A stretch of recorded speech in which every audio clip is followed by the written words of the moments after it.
बहुत अच्छे से समझेंगे। सबसे पहले ये मैंने एक स्फीयर कंसिडर किया, ये थीन स्फीयर है, जैसा कि टॉपिक है यूनिफॉर्मली चार्ज थीन स्फीयर है। ठीक है, अब यूनिफॉर्मली इसे हम चार्ज कैसे बनाए? कोई भी स्फीयर पे पॉजिटिव नेगेटिव चार्ज दोनों यूनिफॉर्मली डिस्ट्रीब्यूटेड होते हैं। तो आपने पढ़ा होगा कुछ एक topic charge by induction. Charge by induction से हम क्या करते हैं कि किसी भी स्फीयर से या किसी भी मेटल्स को हम थीन करके, दैट मीन्स अर्थ करके वहां से नेगेटिव चार्ज निकाल लेते हैं। तो अगर इस स्फीयर पे पॉजिटिव नेगेटिव चार्ज दोनों यूनिफॉर्मली डिस्ट्रीब्यूटेड है, तो फिर हम उसी चार्ज बाय इंडक्शन मेथड से सारा नेगेटिव चार्ज अगर हम निकाल देते हैं, तो यहां पे इस स्फीयर में सिर्फ पॉजिटिव चार्ज बचेगा और वो पॉजिटिव चार्ज एक दूसरे को रिपल करेगा, जिसकी वजह से सारे पॉजिटिव चार्ज जमा हो जाएंगे इस स्फीयर के सरफेस पे, जिससे हमें मिलेगा एक थिन यूनिफॉर्मली स्फेरिकल सेल। अब हम निकालने वाले हैं इस स्फीयर के यूनिफॉर्मली चार्ज डिस्ट्रीब्यूशन की वजह से इस स्फीयर के आसपास में जो भी इलेक्ट्रिक फील्ड इंटेंसिटी बन रहा है उसके वैल्यू को। तो उस इलेक्ट्रिक फील्ड इंटेंसिटी के वैल्यू को हम कूलम्स लॉ से भी निकाल सकते हैं, but that would be very difficult because Coulomb's law दो स्टैटिक चार्ज के बीच का फोर्स को बताता है, ना कि किस बहुत सारे मल्टीपल चार्जेस अगर होंगे, जैसे यहां पे यूनिफॉर्मली डिस्ट्रीब्यूटेड है तो हम यहां पे कूलम्स लॉ को अप्लाई नहीं कर सकते, क्योंकि वो बहुत ही ज्यादा चीजों को कॉम्प्लिकेटेड कर देगा। हम यहां पे यूज करने वाले हैं Gauss law. Through that Gauss law हम यहां पे स्फीयर के आसपास में जो भी इलेक्ट्रिक फील्ड इंटेंसिटी बन रही है उस इलेक्ट्रिक फील्ड इंटेंसिटी को हम फाइंड आउट करेंगे।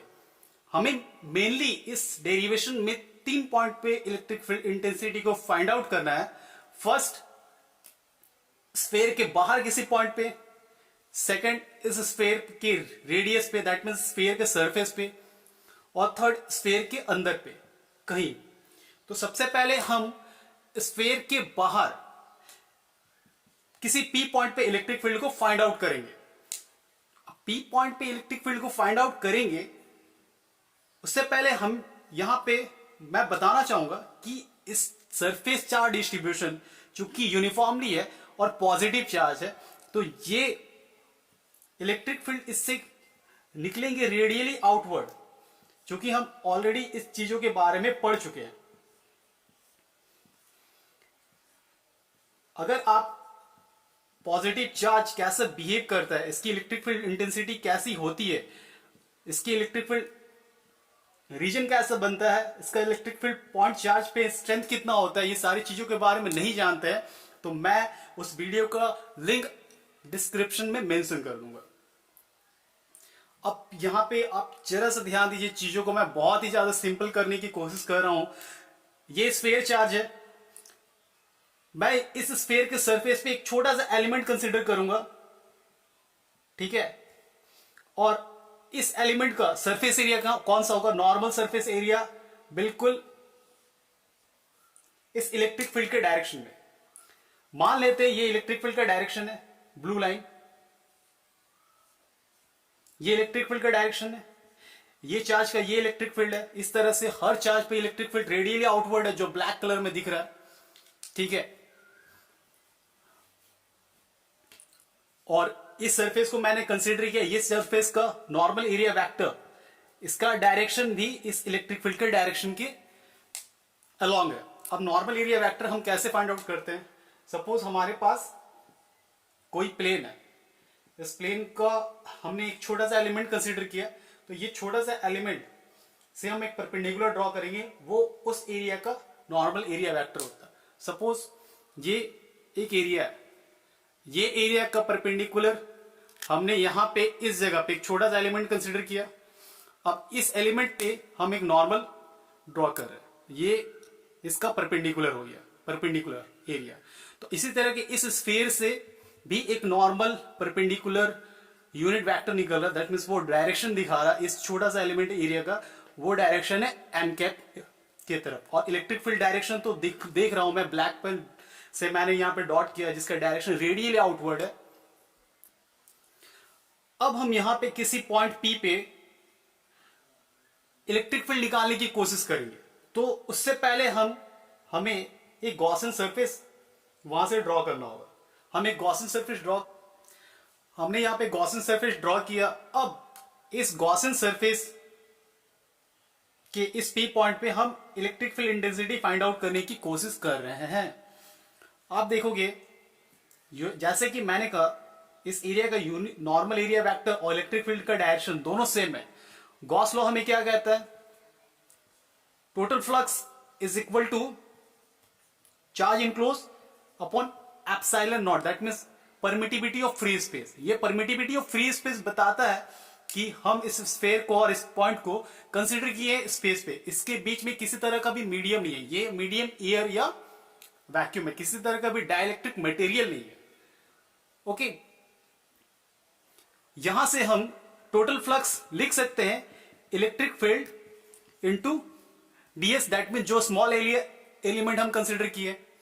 अब इस प्रोसेस में हम देख सकते हैं कि जब इसे हम डॉट प्रोडक्ट में कन्वर्ट करते हैं हमें मिलता है कोसाइन थीटा।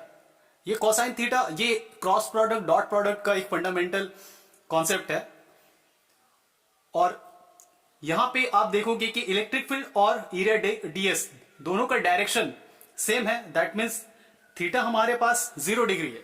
तो हम यहां पे थीटा 0 डिग्री रखेंगे।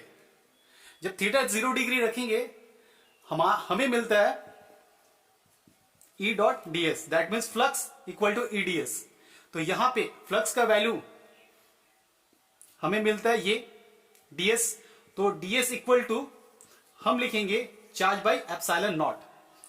ये वैल्यू हमें मिल रहा है इस छोटे से एलिमेंट के लिए। ओके, अब हम इसी तरह से हर जगह पे स्मॉल एलिमेंट कंसीडर करेंगे। ओके, और हर जगह से स्मॉल एलिमेंट कंसीडर करने के बाद हर स्मॉल एलिमेंट का हम स्मॉल एरिया एलिमेंट निकालेंगे डीएस के रिस्पेक्ट में।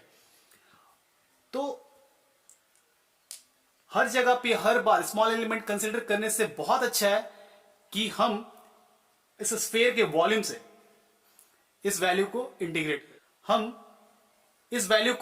इंटीग्रेट करेंगे।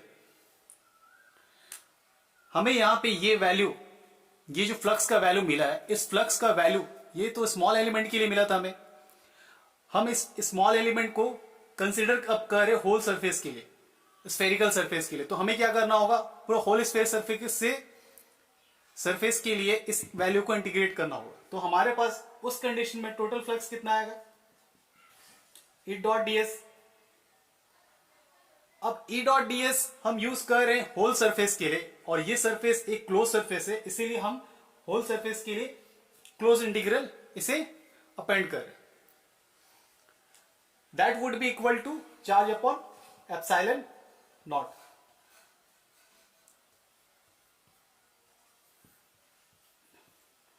अब ये इलेक्ट्रिक फील्ड इंटेंसिटी, ये इलेक्ट्रिक फील्ड हर जगह पे सेम है, यूनिफॉर्म है। आप चूंकि ये पॉजिटिव चार्ज यूनिफॉर्मली डिस्ट्रीब्यूटेड है, तो हम इसे इंटीग्रेशन के बाहर निकाल रहे हैं। ये रहा ई डॉट डीएस और चार्ज बाई एप्सिलॉन नॉट। यहां पे डीएस क्या है, ये पूरा स्फीयर का वॉल्यूम है, that would be 4 pi R square Q upon epsilon naught, और ये होगा 1 upon 4 pi R Q upon epsilon naught. After that हम इसे लिख सकते हैं रीअरेंज करके 1 upon 4 pi Q upon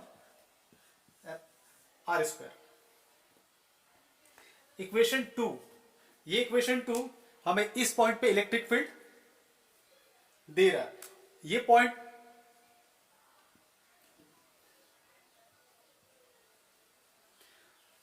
centre से कितना दूरी पे है, तो ये सपोज आर डिस्टेंस दूरी पे है, तो यहां पे हमें आर मिल रहा है।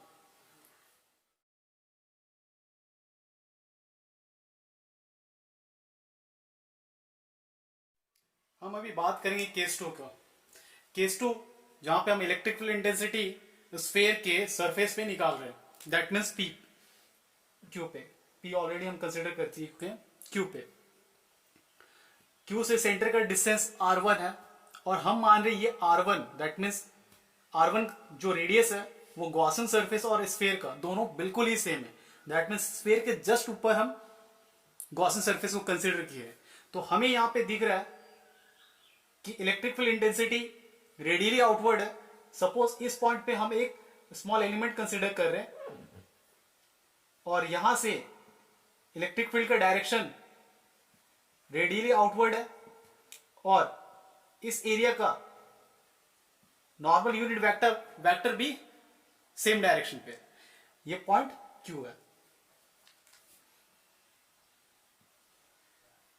नेक्स्ट हम अप्लाई करें Gauss law. According to Gauss law हम लिख सकते हैं फ्लक्स इनटू ds, जहां से सिमिलर प्रोसेस पे हम जाएंगे। इलेक्ट्रिक फील्ड और एरिया वेक्टर दोनों का डायरेक्शन सेम है।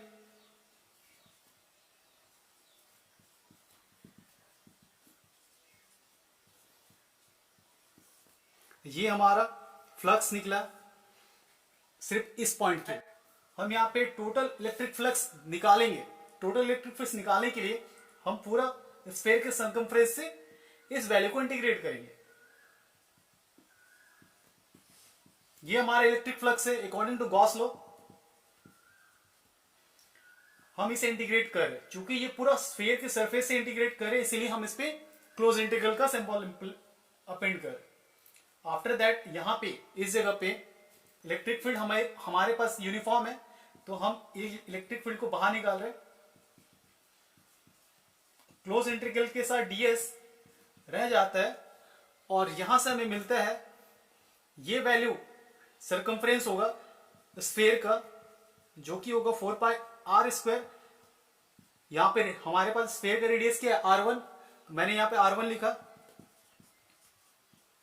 यहां से हम इस इक्वेशन को रीअरेंज करके हमें मिल सकता है 1/4πε0 Q/R1 का होल स्क्वायर।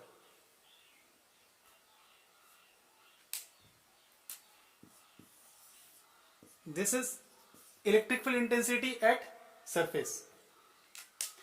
सिमिलरली इस प्रोसेस को हम